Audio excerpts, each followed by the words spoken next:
Bienvenidos a Lo que nos mueve, el podcast de la Cámara de Comercio de Manizales por Caldas. En este, el segundo episodio, les presentamos Brújula Global, del visionario al experto. Un programa en el que escucharemos las historias empresariales de expertos moderadas por Mariana Villegas de CBG Seguridad Industrial, una empresa de nuestra región. Esperamos que lo disfruten. Bienvenidos. Este es un espacio muy interesante, en nuestro podcast se llama Brújula Global, del visionario al experto.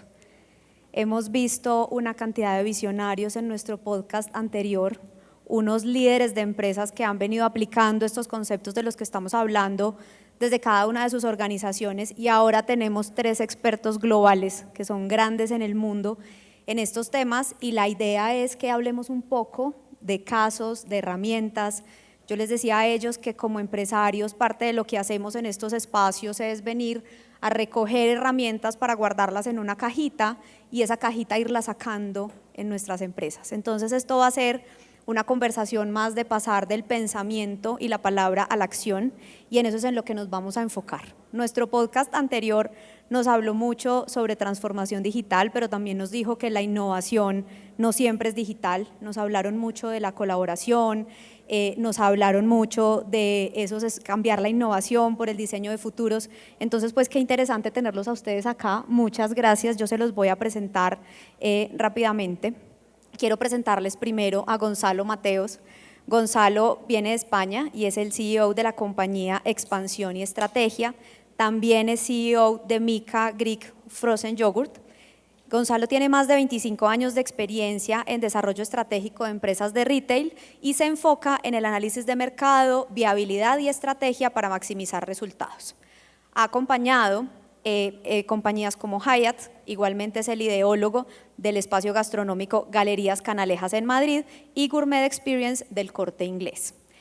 Además, en su tiempo libre, es profesor en la Escuela de Hostelería en Barcelona y organizador de eventos y ferias en España. Ese es el perfil de Gonzalo. Ya ayer tuvimos la oportunidad de oírte. Bienvenido y gracias por acompañarnos. Muchas gracias. También les quiero presentar a Eric Bakovic. Eric nos acompaña desde Perú. Es director de diseño conductual en Empathy Latam. Es licenciado en Psicología Social y tiene un máster en Estrategia por la Universidad Pompeu Fabra en Barcelona. A lo largo de su carrera ha sido especialista en Consumer Insight en Nestlé y director de estrategia en Wunderman Thompson. También ha ocupado roles de liderazgo en innovación y diseño conductual en Aporta y en Insights en RIMAX Seguros. Actualmente es profesor de inteligencia artificial aplicada a la innovación, diseño conductual y liderazgo en el programa Executive MBA del Pacífico Business School. Bienvenido, Eric. Gracias por acompañarnos. Y Juan Pablo, que es nuestra cuota colombiana y local. Juan Pablo Rincón es el vicepresidente para América Latina de Visagi. Es una empresa líder en automatización impulsada por inteligencia artificial y gestión de procesos de negocio. Juan Pablo trabajó en Amazon, en Huawei y en Cisco y tiene más de 20 años de experiencia en la región. Se ha especializado principalmente en innovación en la nube, agilidad empresarial y transformación digital. Juan Pablo es ingeniero electricista de la Universidad Nacional de Colombia y tiene una maestría en Ingeniería Eléctrica de la Universidad de los Andes. Es un ejecutivo apasionado por el uso de la tecnología para generar un impacto duradero y un crecimiento sostenible. Juan, gracias por estar acá. Bueno, entonces vamos a empezar también como lo hicieron en el primer podcast con unas preguntas rápidas para respuestas rápidas. Aquí las vamos a hacer supremamente rápido y vamos a empezar con la primera y quiero que me la respondan los 3. Y es una palabra que describe tu liderazgo, Juan. Actitud. Actitud, perfecto. Eric. Humanidad. Humanidad. Gonzalo. Yo diría trabajador. Trabajador. Y así rápidamente todos, un libro que todos los líderes que estamos aquí deberíamos leer. Juan. Hay uno muy reciente que se llama Salvar Ecopetrol, que es Liderazgo en tiempos de crisis, de Juan Carlos Echeverry. Perfecto. Eric. Diría que Pensamiento rápido lento de Kahneman, para evaluar cómo procesamos la información y entender que todos podemos ser víctimas de ciertos sesgos cognitivos. Perfecto. Gonzalo. Que no se ha oído. Perdón, Pensamiento rápido lento de Daniel Kahneman. Pensamiento rápido y lento. Sí. Perfecto. Gonzalo. A ver, a mí me gustaría decir el de ayer de Josep, pero para ser un poco distinto y variar, el que más me gusta y considero que es el del arte de la guerra, que tiene 2.500 años de antigüedad ese libro y al final sigue siendo muy práctico y muy útil. Total, muchas gracias. Y vamos a definir sostenibilidad en una sola palabra, Juan. Equilibrio. Equilibrio. Eric. Futuro, con signo de interrogación. Gonzalo. Respeto. Respeto. Espectacular. Les voy a hacer otras 3 preguntas rápidas, pero esas sí se las voy a dirigir, Juan, a ti. ¿Tu apuesta más arriesgada por la transformación digital? Bueno, desde mi perspectiva, año 2017, 2018, yo trabajaba en una empresa líder en tema de infraestructura tecnológica, que era Cisco, americana, y tomé la decisión de irme a trabajar a Huawei, que era China. Y era un momento pues, que no percibíamos a China como lo vemos hoy. Todo el mundo me preguntaba, ¿pero por qué tomas esa decisión? Y pues yo ya veía en China un tema muy bueno. Primero, crecimiento. Estaba destinada a ser la primera economía del mundo, está a punto de serlo. Tenía un tema había muchos mitos de China. Era un momento en que pensábamos que todo lo chino era malo, que era de segunda mano, que era de mala calidad, que no funcionaba bien. Y el reto mío era entrar con Huawei en el sector financiero, que ahí sí que era duro, porque el sector financiero decía no voy a comprar chino nada. Entonces me vi metido en un tema de un contexto difícil, de muchos mitos. Tomo la decisión y la verdad que valió muchísimo la pena. China es hoy líder mundial en temas de transformación digital. Ir a China de verdad te abre los ojos, es completamente diferente a lo que uno se imagina, te quita taras mentales. Las ciudades como Shenzhen son tal vez es la ciudad más tecnológica del mundo, no tiene comparación con nada en Estados Unidos, en Europa, donde sea.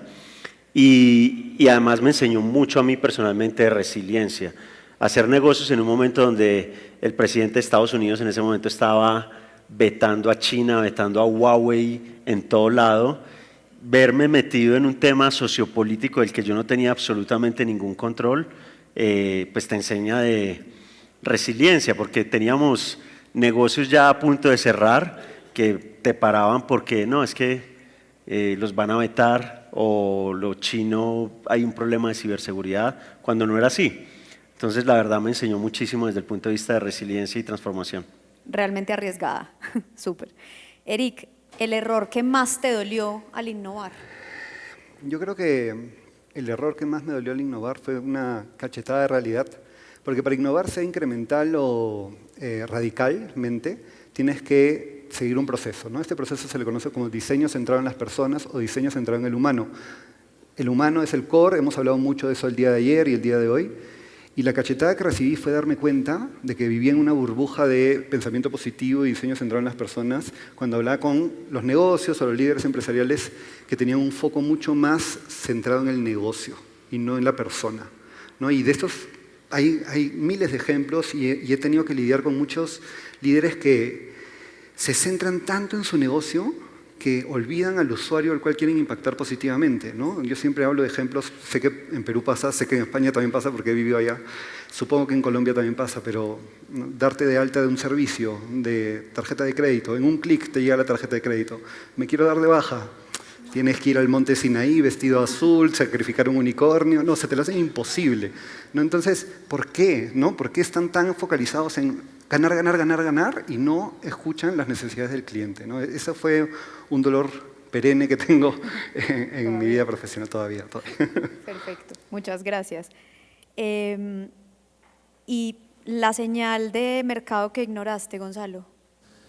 La verdad que lo primero que voy a decir es que me han gustado estas preguntas porque normalmente cuando hacemos una presentación como la que hice yo ayer hablas de todos de tus casos de éxito que llaman la atención y son auténticamente preciosos, pero también por detrás ha habido muchos otros proyectos y trabajos que han sido un fracaso y para mí, como ellos comentaban, la parte negativa y que vienen estas preguntas es donde has tenido más aprendizajes. Yo he aprendido más cerrando tiendas, cerrando negocios o teniendo fracasos que cuando ha habido el éxito. El éxito es muy bonito y lo pones en las presentaciones, pero cuando has fracasado es donde más aprendes y son necesarios.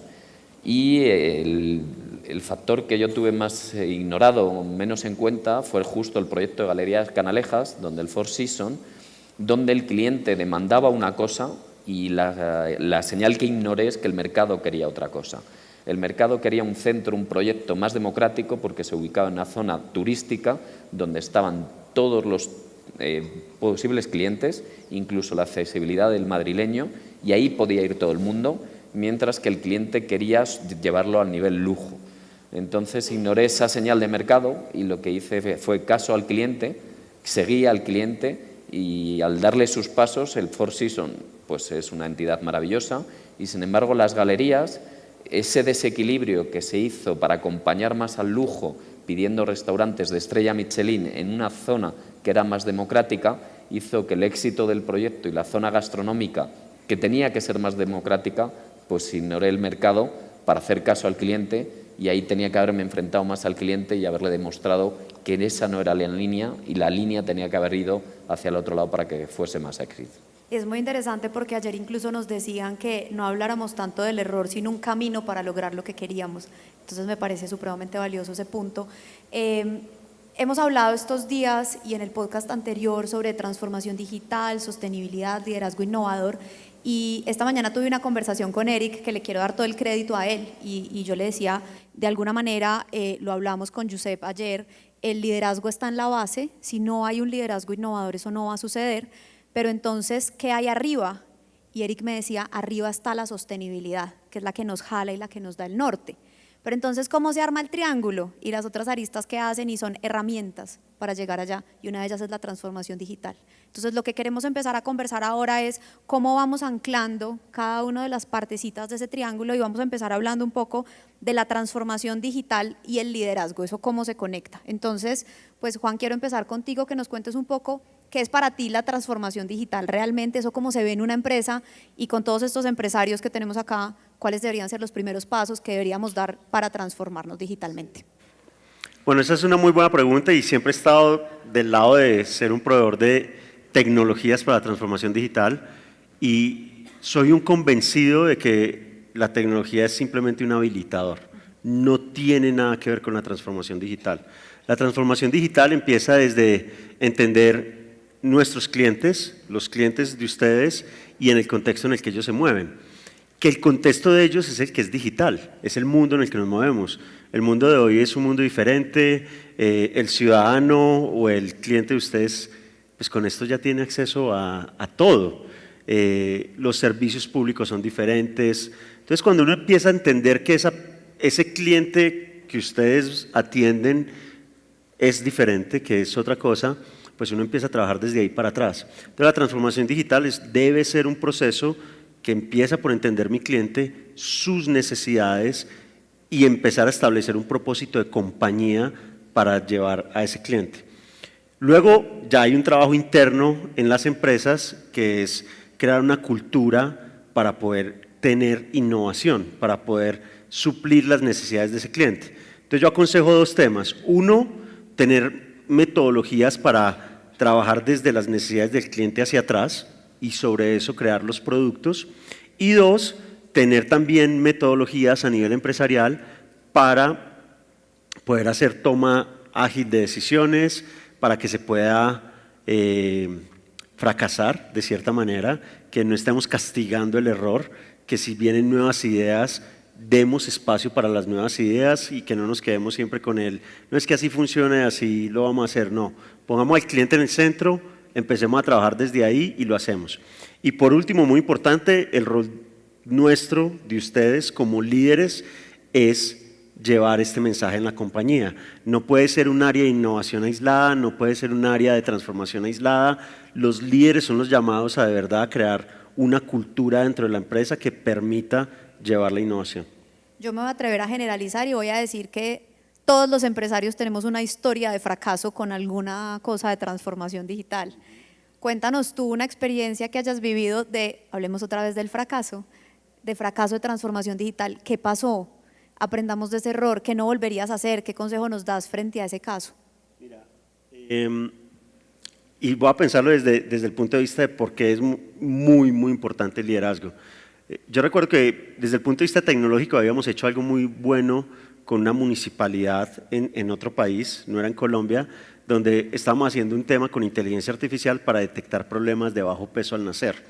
Eso era como que wow, porque uno decía, resuelvo un problema social, detecto un bajo peso al nacer y de ahí para adelante evito muchos problemas. Evito congestión en el sistema de salud, porque pues no necesito el niño en la incubadora.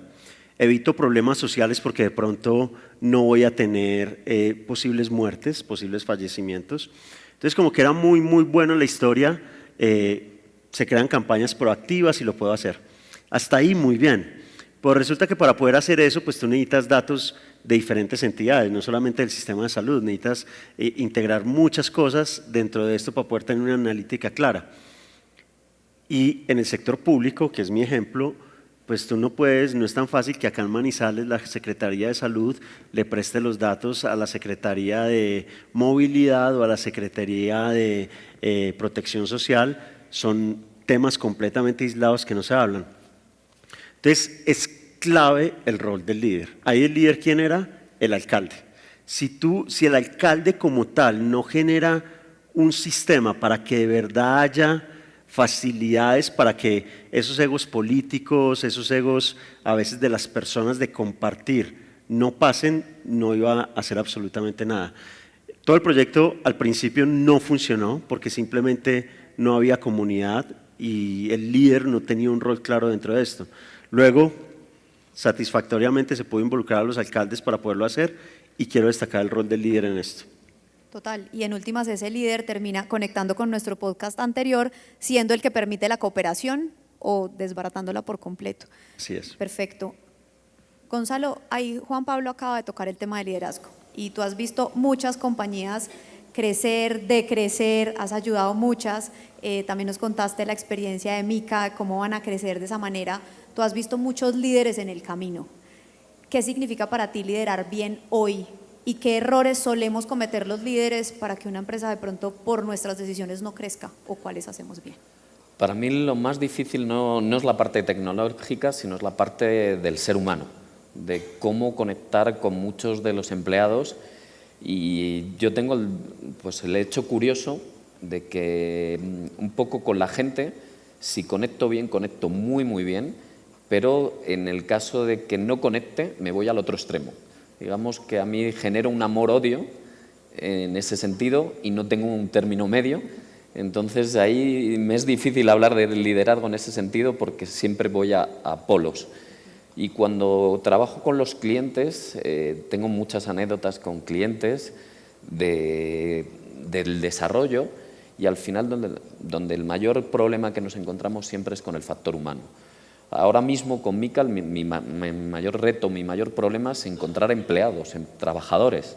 Parece mentira que yo ahora mismo que estoy haciendo crecer una compañía como CEO de Mica, pero hablo de empleados no solo de una heladería, sino yo en oficinas centrales no tengo personas de recursos humanos, no encuentro, lo he tenido que juntar con la de administración. Llevamos un año buscando, no ha sido cuestión de salario, porque hemos empezado en un salario que pensábamos y hemos ido creciendo. En contabilidad lo tengo un poco en cuadro y lo voy manejando y así voy departamento a departamento. Tengo grandes profesionales, tengo grandes personas en el equipo maravillosas, pero están duplicando su trabajo porque no encuentro profesionales. Y lo comentaba ayer que de hecho los profesionales que encuentro tengo que coger gente de Latinoamérica. Muchas veces me gustarían más españoles en el sentido de contabilidad porque saben la parte contable española o jurisprudencia de jurídico española. Pero ahora mismo la gran mayoría de mis empleados, diré que el 92% vienen y proceden de Latinoamérica porque quieren trabajar. Y yo cuando en mi sede central en Europa, en Madrid, resulta que me encuentro que no tengo empleados de España que prefieren no trabajar, vivir de las subvenciones. Y eso también te hace que en el liderazgo, ¿cómo motivas a una gente o a una persona que llega y dice, ¿por qué voy a trabajar por un salario de 1.400, 1.600 euros al mes cuando puedo tener una subvención de 1.200 sin tener que trabajar? Entonces, a mí el problema ahora mismo que tengo de ese liderazgo es cómo motivo a la gente cuando hay numerosos empleos, que el que quiere trabajar lo puede trabajar y además gana muchísimo dinero, y cómo se va a otras empresas, y ahí entra el factor liderazgo, para que la gente quiera ir a trabajar contigo porque el proyecto merece la pena, porque es muy bonito y trabajar más que la transformación digital es todo ese valor humano para que nos acompañen. Claro, y depende mucho del líder poder captar ese talento y fidelizarlo a la organización. Y ese también no solamente pasa por allá, nosotros también en Colombia tenemos dificultades a veces para sí, conseguir yo talento. Pues puedo presumir ahora que el equipo de Mica realmente ha venido para que me han acompañado por ser, digamos, la persona que lidera el proyecto soy yo, y entonces los que hemos conseguido, los empleados que estamos consiguiendo, no es a base de talonario y de pagarles mucho dinero, sino que les ha motivado el proyecto y para trabajar conmigo. Espectacular. Quiero como cerrar un poquito el tema de transformación digital. Juan, también nos lo mencionó Andrea en nuestro episodio anterior, y es, si el líder no comprende la transformación digital que se va a dar, tú nos decías ahorita, por ejemplo, qué pasó con el alcalde, pero ¿cómo se puede hacer para que ese líder lo comprenda mejor? O sea, ¿cómo mostrarle al líder el camino para que lo comprenda y ya después sea el abanderado de esa transformación en la organización? Vuelvo al mismo punto, y es entender al cliente. En este caso, pues digo al cliente final, en este caso el alcalde pues no es un cliente, es un ciudadano. Si él entiende el ciudadano y las necesidades, lo va a hacer. Bueno, además que en el sector público pues también hay un capital político, ¿no? Pues si yo saco un tema que de verdad está beneficiando mucho a la sociedad, ayuda bastante. Pero en el sector empresarial todo debe partir desde el cliente. Si yo soy una empresa que lo que hace es productos financieros, pues tengo que entender que ese cliente mío al final quiere agilidad, que sea rápido, que no me pidan tantas cosas, como yo lo hago. Entonces los líderes deben entender muy bien a su cliente y, repito, irse después hacia adentro y tener las metodologías claras para poder hacer innovación. Perfecto, muchas gracias. La idea es que entremos un poco a hablar de ese norte, esa sostenibilidad. Esta mañana que conversaba con Eric hablábamos mucho de cómo se iba anclando este tema, de cómo íbamos balanceando. Ahorita hablamos de la palabra balance, de la prosperidad económica, la justicia social, el cuidado ambiental, cada uno de estos puntos. Y hablábamos también de cuando uno invierte, cómo hay un retorno de la inversión. Entonces, Eric, pues tú que eres experto en este tema, quisiéramos que nos cuentes un caso de una inversión en sostenibilidad y cómo se dio ese retorno y cómo se puede analizar para que nosotros también lo podamos apropiar en nuestras compañías. Por supuesto. A ver, la sostenibilidad, como muchos de ustedes sabrán, yo siempre digo, es todo y nada a la vez, ¿no? Porque sostenibilidad es un término tan amplio que puedes hablar de casi virtualmente todo, ambiental, social, económico, casi que cualquier categoría puede entrar dentro de este ámbito. Entonces el retorno dependerá un poco del proyecto. Los retornos más fáciles de medir suelen ser los ambientales, ¿no? Cuánto me he ahorrado en combustible, en electricidad, en impacto hídrico, en huella de carbono, y los beneficios sociales y la licencia social y política que puede generar tu industria, tu sector. Pero para hablarte de la otra pata, porque la económica creo que es bastante más clara, la ambiental es la más trillada y conocida a nivel de sostenibilidad, la social es la que recién está agarrando bastante fuerza en diversos países y sectores. Entonces voy a darte un ejemplo de una aseguradora en la cual yo trabajé, en dos proyectos en particular. Uno es una empresa aseguradora que tiene 2 millones de clientes asegurados, 30% de estos eran B2B. O sea, yo aseguro a la empresa y la empresa le da a todos sus trabajadores un seguro privado de salud. Entonces, el reto era cómo lograr que estas personas utilicen uno de los beneficios gratuitos que tenían, que eran los chequeos preventivos. No sé si aquí se le dice chequeo preventivo, pero... Porque eso es sostenibilidad, ¿no? ¿Por qué invertir en entender al cliente, entender al usuario, o sea, este proyecto buscaba un cambio conductual, ¿ya? Y los que estuvieron en mi charla ayer entenderán que tengo un sesgo importante hacia el entendimiento humano y el cambio de conducta. ¿Cómo lograr que estas personas que tienen un beneficio no lo están utilizando a pesar de que ese beneficio realmente impacta positivamente sus vidas? Que es ir a hacerse un chequeo preventivo. Entonces, entendimos desde los extremos. ¿Cuáles son las barreras? Comenzamos con mamografías. Fuimos a las mujeres que nunca se habían hecho una mamografía en los últimos 5 años y luego fuimos a las mujeres que religiosamente se hacían mamografías cada año. Entender los drivers motivacionales en este mundo y entender las barreras en este otro. Y después de eso diseñamos una serie de mensajes persuasivos en función a justamente cuáles son estos drivers y cómo rompemos estas barreras. Y logramos 10x de conversión a nivel de persuasión de que las mujeres efectivamente vayan a hacerse un chequeo preventivo. Pero lo fundamental para lograr es el buy-in del liderazgo, del C-level, de tu directorio. ¿Cómo le haces entender que invertir tanto tiempo en convencer a personas de que usen un beneficio que a ti te cuesta va a ser rentable y te va a redituar en el mediano o largo plazo?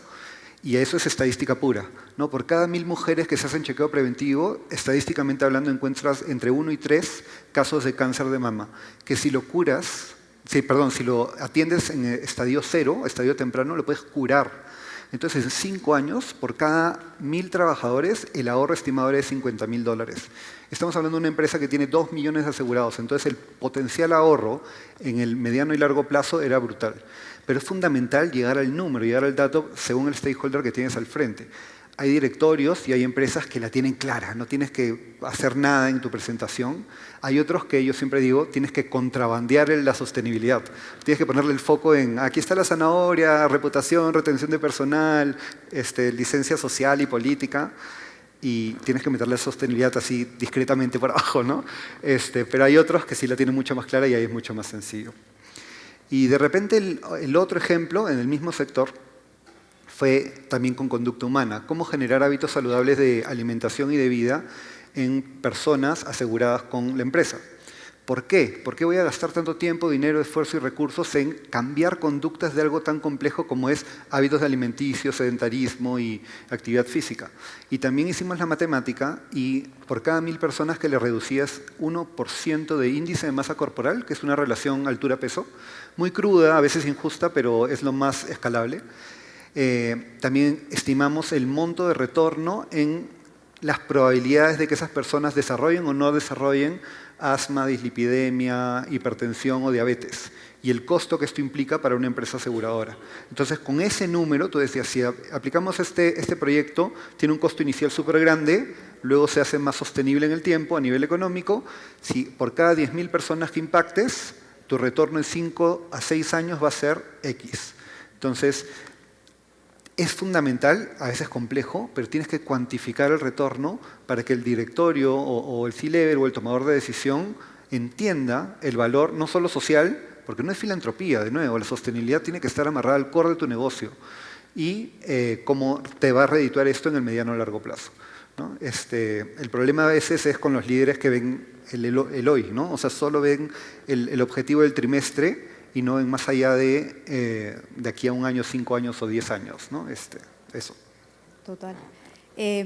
Ahorita que hablabas de la zanahoria para movernos a la sostenibilidad, creo que muchos empresarios hemos llegado a la sostenibilidad por una zanahoria, que es el reporte de sostenibilidad, que hay que generar un reporte de sostenibilidad muchas veces para los clientes. ¿Cuál sería como el primer paso para entrar a la sostenibilidad, pero no solamente para el reporte, sino también para integrar la cadena de valor en ese proceso? Es una pregunta súper amplia y la respuesta odiosa es depende. Depende de tu sector, depende de tu industria, depende del estadio, depende de la mentalidad del liderazgo. Pero me parece que se mencionó, creo que Andrés lo mencionaba en el podcast anterior, a veces puede abrumar todo lo que puedes hacer porque es todo y nada a la vez, ¿no? Este nivel de abstracción. El reporte lo primero que te da es una línea base. ¿Dónde estoy? ¿Dónde están las brechas? El propósito te dice hacia qué brechas voy a atacar para tener foco. Y mi recomendación o lo que suelo es, ¿cuáles son los quick wins? O sea, tienes que dar esta sensación bien humana y psicológica de estoy avanzando, estoy logrando algo, estoy impactando en el corto plazo. La sostenibilidad se mide en el mediano y largo plazo, pero el humano vive del corto plazo, ¿no? Es mucho más atractivo el beneficio instantáneo como a nivel psicológico y no tenemos que dejar pasar eso por agua tibia. Hay que entender cuáles son esos elementos que están en el core de mi negocio, que le pegan directamente al propósito de tu liderazgo y ojalá de toda tu organización y que de alguna manera puedes cantar esas victorias y tener un impacto social, ambiental o económico positivo a través de proveedores, a través de trabajadores o a través de impacto ambiental, que den esta satisfacción, sensación de orgullo y ¿por qué no comunicar? Yo sé que muchas veces el famoso greenwashing y todas estas cosas de comunico, pero en verdad te estoy haciendo una cosita. Yo personalmente creo que, por último, la comunicación inspira. Y por último, somos humanos también. lo mencionaba en la charla de ayer, ¿no? A veces convencer al gerente general no es a través de argumentos racionales, sino los otros gerentes generales también lo están haciendo, o la competencia también lo hace. Es como esta sensación de competitividad, de no me puedo quedar atrás, también a ti moviliza. No solo el número, sino la persona que tienes al frente es un humano con emociones, con sesgos, con atajos cognitivos, con una mirada cortoplacista que tiene un correlato evolutivo, pero también con un deseo y un propósito que tienes que tener en cuenta a la hora que planteas ese objetivo, ¿no? Entonces, la cadena de valor es muy amplia, el depende está en eso, pero escoge propósito, qué puedo hacer, cuál es la brecha que quiero cerrar, cuál es el quick win que quiero generar, cuál es el de mediano plazo y cuál es el de largo plazo. Arranca por estos, inspira a la gente y sigue adelante, ¿no? Muchas gracias. Ahí que estabas hablando de cuando uno se compara y uno quiere competir con gigantes, a Gonzalo le ha tocado llegar a organizaciones que quieren competir con gigantes y han tomado decisiones frente a eso. 3 recomendaciones que tú des para que la sostenibilidad no sea un tema de imagen, sino realmente que haga parte de la estrategia. A ver, es complicado. Me has hecho una pregunta muy, muy difícil y yo creo que lo que hay que pensar sobre todo es creérselo uno mismo. Yo la sostenibilidad empiezo con una parte sería el tema del reciclaje y voy a poner un ejemplo que he tenido yo y he vivido. En Europa está mucha tendencia al reciclaje, todo fantástico y ves los cubos que hay en las calles donde el papel, pero si la gente donde el papel tira otras cosas, ese respeto, ese creértelo a ti mismo de que puedes ser sostenible, hacer reciclaje y puedes hacer muchos factores, yo creo que sería la primera recomendación. Te lo tienes que creer, es decir, no tienes que hacer la imagen, sino tienes que creerte tú a ti mismo. Y el ejemplo que iba a poner yo es que en mi casa todo se tiene que reciclar, tenemos 7 cubos y hubo un día que no me dio tiempo y el de orgánico hice la bolsa al nudo muy rápido, se me rompió, lo tiré al cubo del orgánico y al tirarlo en el cubo me dio rabia porque estaba siendo incívico y no estaba haciendo la parte sostenible porque ahí, claro, si lo tiras mal al cubo hay que limpiarlo y no era lo correcto, pero fui rápido y al menos nadie lo había visto. No me habían pillado y salí corriendo. Al día siguiente me viene el administrador de la finca y me dice, ven aquí Gonzalo, ¿qué has hecho? Y me empieza a regañar por lo que había hecho. Y yo extrañado, negándolo, pues claro, siempre nadie te ha visto, hay que negarlo. Y ya llegó un punto en que el otro estaba tan convencido que le tuve que preguntar y le dije, ¿cómo sabes que soy yo? Y la respuesta fue tan triste que me dijo que era el único vecino que reciclaba, que por eso sabían que era yo. Entonces, mi primera recomendación sería creérselo uno mismo. Si hacemos un sistema de reciclaje, si hacemos un sistema para que las cosas sean sostenibles y queda solo en el papel, en la parte bonita, y pillas al vecino que un día lo ha hecho mal porque es el único que lo hace, pues entonces mal vamos. Entonces hay que creérselo uno mismo.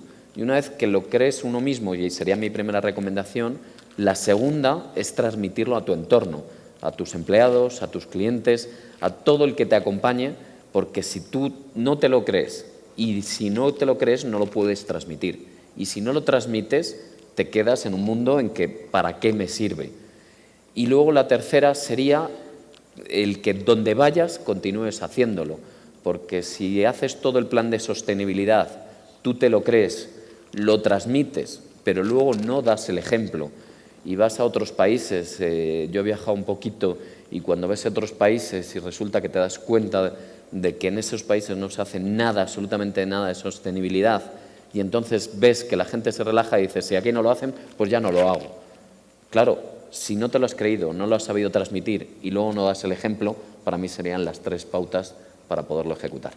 Excelente, creo que quedamos todos con tarea. Juan, ¿y qué rol juega la tecnología en todo esto de la sostenibilidad? ¿Cómo también la transformación digital ayuda a que esto sea más eficiente, más sostenible? ¿Cómo le aporta eso? Sí, como habilitador. Y esa palabra es clave para entender la tecnología. Yo creo que es un habilitador y para sostenibilidad es un habilitador también. Bueno, lo primero es entender que la sostenibilidad no solamente es un tema ambiental. Yo coincido con Eric en el tema de que es un tema de triple impacto, es un tema económico, es un tema social y es un tema ambiental, obviamente, ¿sí? Lo segundo es que hay que entender que la sostenibilidad no compite con la rentabilidad. Muchas veces también tenemos ese tema de, no, es que eso me va a costar plata, me voy para allá, pero ¿cuánto es el costo? No, si hay un propósito, y esa palabra es clave, si el propósito es claro de por qué voy a hacer, se logran grandes resultados. Ayer escuchar de verdad a Selema y Alpina fue espectacular, porque tienen claro su propósito, qué es lo que quieren hacer y por qué están haciendo lo que quieren hacer. Ahora la tecnología como habilitador, ¿sí? La tecnología como habilitador yo creo que ayuda muchísimo. Es importante escoger tecnologías escalables, ¿sí? Entonces voy a poner dos ejemplos para contestar a tu pregunta. Uno es las tecnologías de nube. Es el mejor habilitador para que ustedes tengan reducción en temas de huella de carbono, ahorros energéticos, ayuda muchísimo porque están hechas precisamente para que ustedes no tengan que consumir todas esas cosas en sus empresas, lo pueden hacer afuera. Obviamente viene también la pregunta de, bueno, y esos mega data centers que traen los proveedores de nube y que los colocan en algún lado, ¿cómo están ayudando? La verdad es que ayudan muchísimo. Todas estas empresas tienen un claro propósito de reducir la huella de carbono a nivel mundial, todas usan energías renovables, que son energías más escasas en nuestro país, ellos las usan. Dos, sobre todo ahorita que hay tanto consumo, la inteligencia artificial es muy buena, pero consume mucho procesamiento. El procesamiento que utiliza es sin precedentes. Entonces también están desarrollando chipsets, me voy a ese nivel, que ahorran consumo energético. Eso no lo podrías tener acá en un data center local. Entonces es importante entender que las tecnologías ayudan muchísimo. Y el segundo es la inteligencia artificial. La inteligencia artificial ayuda a eficientar los procesos y cuando yo hago el proceso más eficiente, pues también estoy ayudando a impactar. Perfecto. Creo que hemos visto como esto, como de cada uno de los puntos supremamente valioso. Me gustaría que empecemos como a integrar un poco los tres conceptos en la conversación. Y yo lo que quisiera preguntarles es, yo me siento acá como empresaria y yo digo, yo tengo que combinar estos tres conceptos, transformación digital, sostenibilidad, liderazgo. ¿Cómo combinarlos para crecer? Esa sería mi pregunta y me gustaría que todos me la respondan. Eric, empecemos contigo, por favor. Bueno, es un poco la conversación que teníamos en la mañana. Para mí, del liderazgo parte todo, ¿no? Si el líder tiene una mentalidad innovadora, sostenible, equitativa, business-centric o human-centric, eso va a ser la organización, ¿no? El líder, al final, la organización se empapa del ejemplo o no, o del líder que tienes al frente. Entonces, ese es tu core, ¿no? Y de eso parte todo.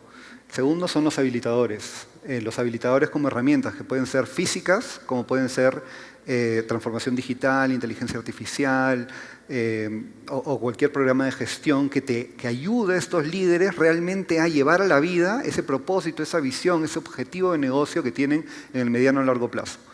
Y la sostenibilidad, y lo mencionaba Andrea en el podcast anterior que me encantó, debe ser el norte, debe ser el propósito, pero también es el ADN de las personas. Así como la innovación, ¿no? La innovación y la sostenibilidad para mí son dos caras de una misma moneda. No puedes ser sostenible sin innovar. Tienes que realmente ver cómo hacer las cosas de una forma diferente para agregar valor a tus stakeholders, a tu empresa, al medio ambiente o a tu zona de influencia. Y la innovación y la sostenibilidad tienen que ser parte del ADN de tus organizaciones, desde el C-level y el gerente general hasta el que entra. Tu filtro de ingreso debe ser, esta persona tiene los valores, los compromisos, tiene un mindset de innovación y de sostenibilidad, sí o no. Si es que no, busquemos a otra persona, ¿no? Entonces, creo que así es como se conjugan estos tres elementos, estos tres mundos. Solo que me quedó grabada esta frase que decía Juan Pablo de la sostenibilidad no compite con la economía de una empresa, ¿no? Me ha encantado. Yo le agregaría, no solo no compite, sino que la potencia, ¿no? Pero eso es lo que le falta entender muchas veces a muchos líderes. La sostenibilidad no es un costo, es una inversión. Es una inversión a mediano o largo plazo, muchas veces, que hay que hackear con estos pequeños quick wins a corto plazo para mantener a la gente motivada. Pero así es como yo veo que se conjugan. No creo que puedas entender uno sin el otro, ¿no? Ni el liderazgo sin los habilitadores, porque sin los habilitadores el líder no puede hacer nada, y el habilitador y un líder que no tiene un propósito claro por más habilitadores que le des, si no tiene una mentalidad de sostenibilidad, va a ser, valga la antirredundancia, insostenible en el tiempo y su empresa va a eventualmente desaparecer, ¿no? Perfecto. Gonzalo, ¿cómo los combinas tú? Pues la verdad es que lo has definido perfecto. Es decir, tendría que pensar palabras complementarias a lo que tú has dicho, porque lo del líder yo creo que es algo natural. Para mí la sostenibilidad también es algo endogámico y que también tiene que ser natural. Y a lo mejor un poco haré hincapié para diferenciarme de ti. Es decir, para mí lo que has dicho tú, Eric, son las palabras perfectas. Entonces, ay, se me ha desprendido, perdón. Lo que tú has dicho es lo perfecto, entonces voy a complementarlo, endogámico y natural, tanto la sostenibilidad como el liderazgo, que son palabras directamente, el liderazgo va implícito con lo que se debe hacer. Natural tiene que ser la sostenibilidad, tiene que ser algo consciente que debemos hacer. Y en la tecnología es el único punto donde voy a hacer un poco matiz, porque ahora mismo la gente está cogiendo la tecnología por cogerla y decir yo tengo que tenerlo, yo tengo que consultar a Grok, a ChatGPT y lo tengo que hacer. Pero no contrastan, dan por hecho que lo que te está transmitiendo es veraz. Y yo creo que sí es veraz, es decir, que es cierto lo que te dicen, pero es aplicable a lo que tú estás haciendo, esa información te vale. Y pondré un ejemplo que he tenido con varios clientes, una discrepancia que de repente consultaban. Los de Mica, por ejemplo, son los dos socios fundadores, son mexicanos y cada vez que tienen una duda van a ChatGPT o van a Grok y les da la información. Y cuando les da la información fiscal, por ejemplo, de España, ellos quieren aplicar lo que les dice. Y es veraz. Lo que pasa es que la interpretación fiscal que se puede dar en un país o en otro, o la terminología, porque ChatGPT y Grok te dan esa información, pero luego tienes que interpretarla. Y a la hora de impuestos o datos fiscales, resulta que no es lo mismo. Porque a lo mejor en España, por ejemplo, tenemos el IVA, pero en las Islas Canarias es el IGIT.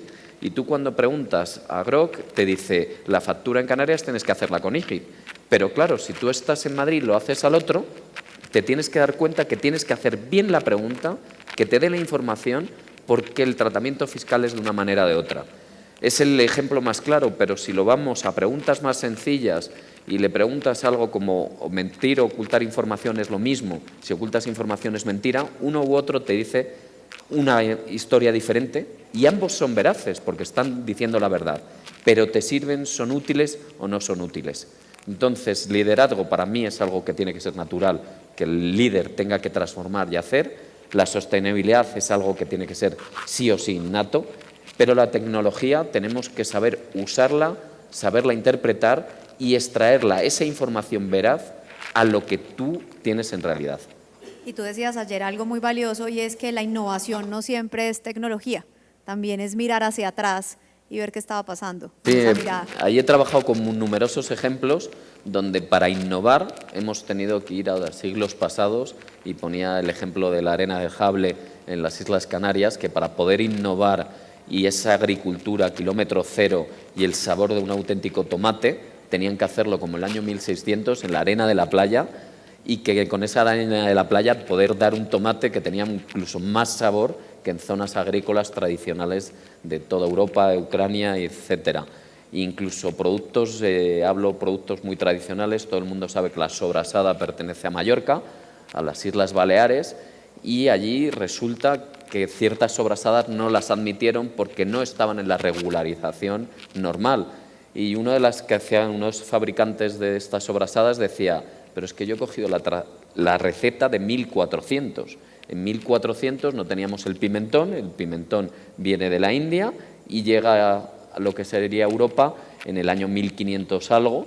Y él, claro, él no estaba del sistema dentro del reconocimiento porque su sobrasada era del año 1400 y la receta de 1400 y el sistema era de 1500, donde introducían el pimentón. ¿Por qué tenemos que poner ese límite cuando está innovando, cogiendo recetas antiguas, el sabor tradicional y no teniendo que incluir productos como el pimentón que venía de fuera? Y sin embargo, la creencia natural era que tenía que hacerse con el pimentón porque era la receta que ahora mismo era la tradicional. La de 1400 no valía. La actual era la tradicional de unos siglos atrás. Y claramente eso no estaba en ChatGPT. No.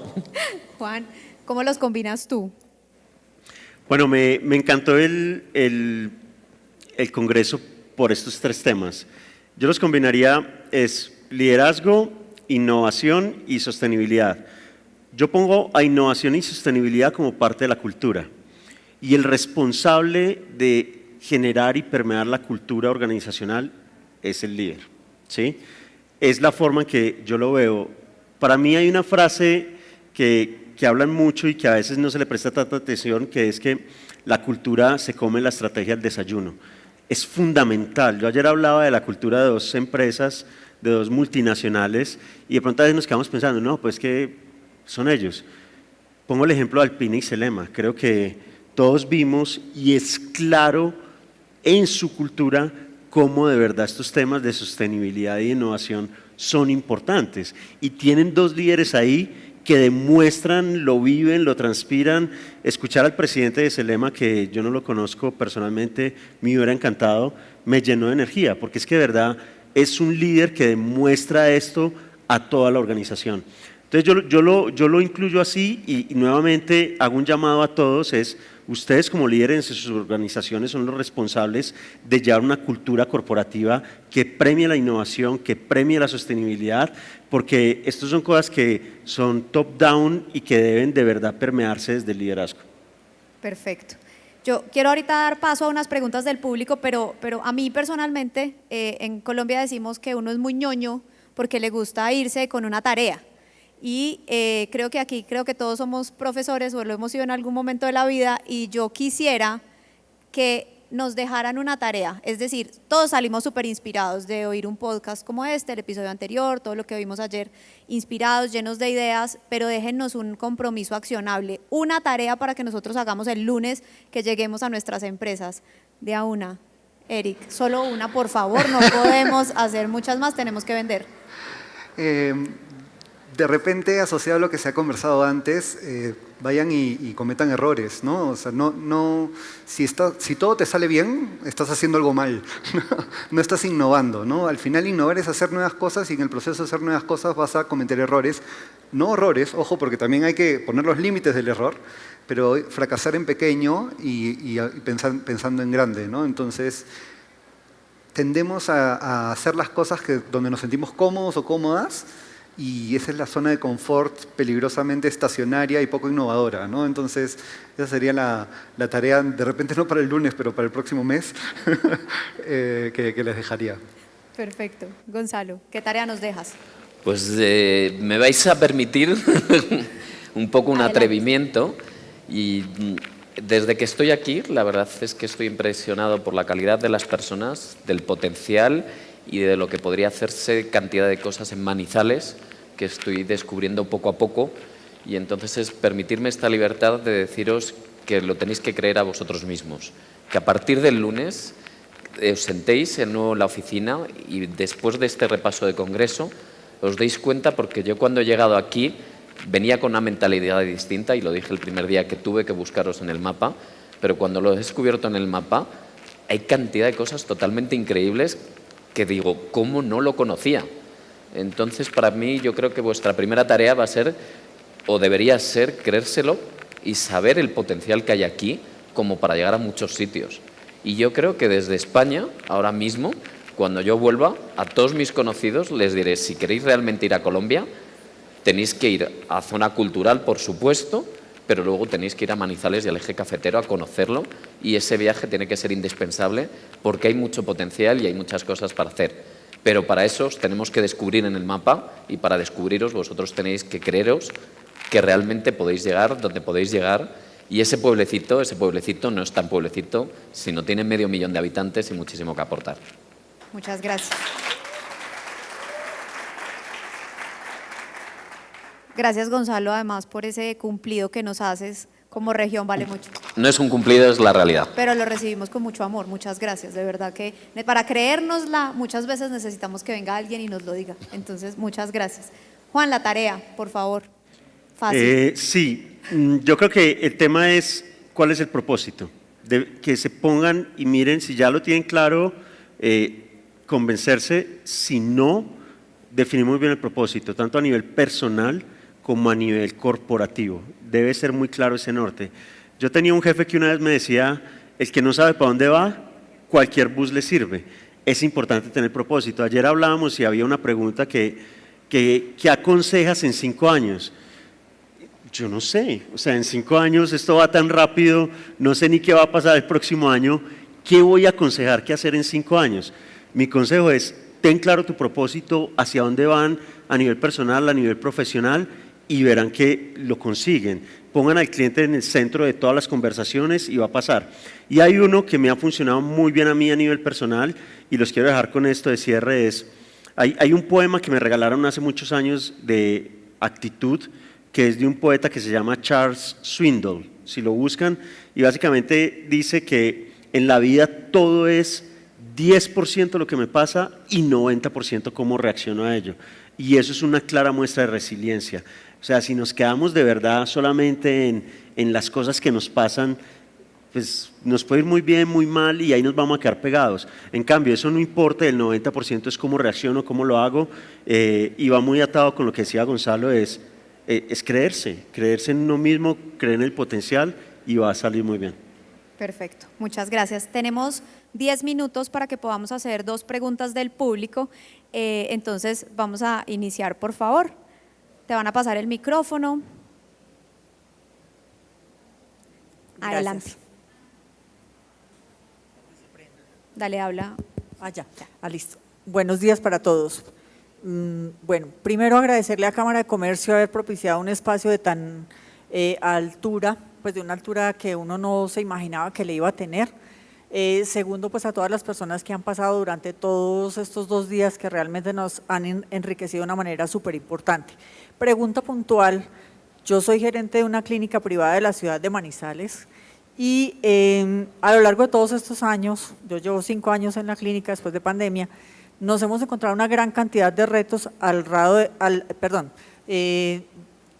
en cuanto a lo que tiene que ver con automatización, sistematización, inteligencia artificial. Lo más grave que nosotros tenemos hoy es que los procesos administrativos nos han desgastado tanto que a veces estar en la atención y en el foco que es el paciente nos ha costado bastante porque este gobierno ha tomado demasiadas decisiones que nos han obligado a nosotros a centrar o a tener foco también en otras cosas que realmente nos han desgastado mucho y es desde el punto de vista tecnológico. Nosotros entonces hoy tenemos una problemática grande y esta pregunta es puntualmente para Juan Pablo.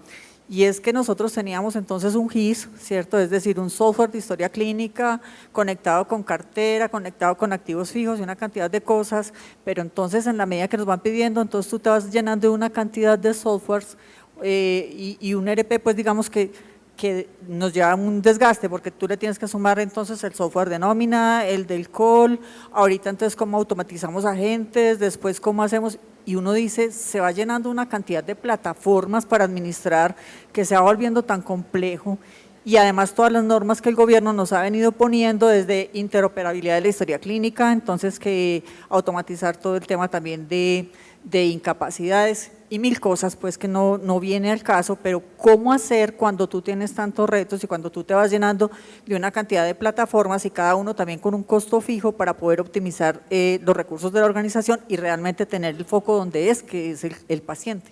Sí, bueno, dentro de tu pregunta hay muchas preguntas, entonces, pero es natural y lo estamos viendo en el sistema de salud en Colombia en todo lado.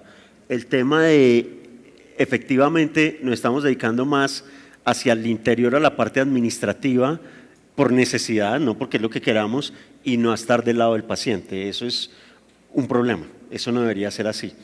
El tema es que efectivamente, bueno, y a otro comentario que hiciste, está cambiando mucho. Y además bajo el nuevo gobierno o procesos que teníamos, procesos que no son eficientes, como el tema de las cuentas médicas, por ejemplo, y son temas muy específicos de salud. El tema de las cuentas médicas es otro issue y hay tecnologías que lo permiten hacer. Para responder a tu pregunta, no hay algo que te haga todo. Esa es la respuesta que de pronto no suena bonita. O sea, tener algo que te consolide todo, no. Pero sí hay orquestadores, ¿sí? Entonces hay orquestadores que te permiten, y si quieres después offline, yo te muestro y te doy algún par de ideas que pueden hacer que esas cosas se hablen entre sí, que es lo que yo creo que debemos facilitar, y que sea de manera autónoma para que no tengan que tener personas ahí todo el día en eso y no con los pacientes. Entonces, la respuesta es, busca un orquestador que te permita hacer más ágiles los procesos, incluye agentes de inteligencia artificial dentro de los procesos que hagan tareas específicas y no es para reemplazar personas, es para hacerlas más productivas o para que estén más tiempo con los pacientes. Y esa es la aproximación que le estamos haciendo. En mi caso particular hemos hecho algunas cosas con salud, entonces si quieres con gusto lo revisamos. Gracias, Juan. Nos queda tiempo para otra pregunta muy corta, porfa. Adelante. El que primero levantó la mano.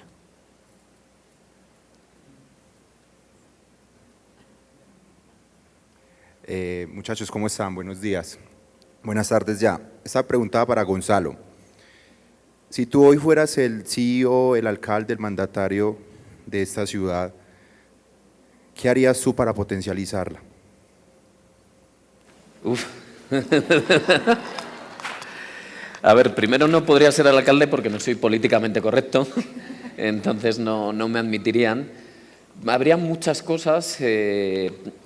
Lo primero, el matiz que voy a dar, me falta mucha información, porque para poder tomar decisiones como alcalde, yo puedo ver decisiones desde fuera, y para mí una decisión desde fuera, pues por ejemplo en la calle 23, todos los puestecitos que hay que dañan el comercio, a mí me horrorizó, y sería del primero en la posibilidad de romper eso y quitarlos de inmediato, como ejemplo. Pero entiendo que si no lo ha hecho es por algo y por eso me faltaría información, porque a lo mejor ya están tan asentados que se podría provocar una revolución tan grande que a lo mejor no es posible quitarlos. Entonces, teniendo ese punto de partida de falta de información para poder tomar una decisión clara en ese sentido y poniendo este ejemplo de la calle 23, creo que lo que haría siendo aquí el alcalde es lo que yo he dicho, yo he tenido que buscarlo en el mapa. Entonces, yo lo que haría es posicionar Manizales en el mapa y a una importancia muy grande que es todo este eje cafetero, el eje del café, y en Europa ahora hay una tendencia muy grande que es descubrir ese café, que el ristretto italiano es muy famoso y demás, pero es residual. El dedal que se toma en Portugal es muy rico, pero es residual. Entonces, todas las variedades de transformación, de tomar el café y, digamos, pues prensa francesa, el B60, el Quebec, todo eso es una cultura que nace en esta región y a partir de ahí yo creo que se podría poner en el mapa de decir, oye, el eje cafetero, la capital del eje cafetero, podemos hacerla que sea Manizales. Faltándome información y del desconocimiento y a partir de ahí que sea la punta de lanza para que todo el turismo pueda venir y que con el turismo se hace la transformación, llegan cadenas hoteleras y se puede hacer muchísimo más, como por ejemplo Islas Baleares se ha cogido y era una isla que solo se iba en verano y se transformaba en verano con el turismo de playa. Lo que ha hecho es transformarla aprovechando el turismo de playa para que en invierno sea turismo también ecológico, sostenible, de montaña y del invierno. Y ha hecho que una isla que solo vivía de 4 o 5 meses al año, ahora viva los 12 meses al año. Entonces, a lo mejor de un punto como pueda ser el café, traer ese polo para que ese polo vengan hoteles, turismo y a través del turismo descubran todas las fábricas, toda la industria y todo lo que hay aquí para que de esa punta de lanza de algo que pueda ser un granito de café pueda convertirse en todo un kilo de energía hacia la industria.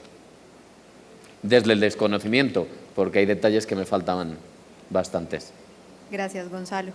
Creo que hemos combinado supremamente bien estos 3 puntos. A mí me gusta siempre llevarme una tarea que me pongo a mí misma y es llegar el lunes a contarle a mi equipo cosas que aprendí, pues porque estuve un tiempo dedicada a esto y les hice la tarea, si de pronto les sirve, aquí saqué 5 punticos de esta conversación, si de pronto sirve para compartir con los equipos. La primera es partir del cliente y del usuario, que nos lo repitieron de todas las maneras, preguntarnos internamente si sí estamos preguntándole al cliente y solamente estamos suponiendo desde una sala de juntas, eso puede ser un gran error. La segunda es que trabajemos todos en fortalecer un liderazgo que realmente comprende, moviliza y acompaña el talento, que cumplamos con esos requisitos como líderes. La tercera es pensar a futuro y movidos por la sostenibilidad, pero actuar desde los quick wins, de esas victorias tempranas que podemos alcanzar todos los días para que podamos empezar a tener resultados. La cuarta es creérnosla, nos lo dijeron en todos los idiomas, pero además de creérnosla, comunicarlo, impactar y mantener en el tiempo, que me parece que también mantener esa inercia es importante. Y por último, pues la que construyeron entre nuestros invitados, y es que la sostenibilidad no compite con la prosperidad económica, sino que la potencia. Entonces, con eso cerrarlo. Y quiero hacer, antes de despedirnos, una cuña final, y es: llevamos 2 días de muchísima inspiración, de muchas cosas que debemos hacer, y ayer comentábamos entre varios empresarios que muchas de las tareas que nos están quedando acá se pueden hacer dentro de programas y de la oferta de programas que tiene la Cámara de Comercio de Manizales por Caldas. Entonces, que también cada uno, desde las tareas que le fueron quedando, se pueda acercar a la Cámara y decir: necesito lograr esto, pensé en futuro y quiero esto. ¿Qué programa de la Cámara los puede acompañar? Porque creo que tenemos hoy una oferta de programas que los puede acompañar a cumplir todas estas tareas que nos quedan desde hoy. Entonces, pues a Gonzalo, a Eric y a Juan Pablo, muchísimas gracias por su generosidad en su conocimiento, a ustedes por acompañarnos en este espacio, y bueno, a la Cámara también por este espacio de podcast. Muchas gracias.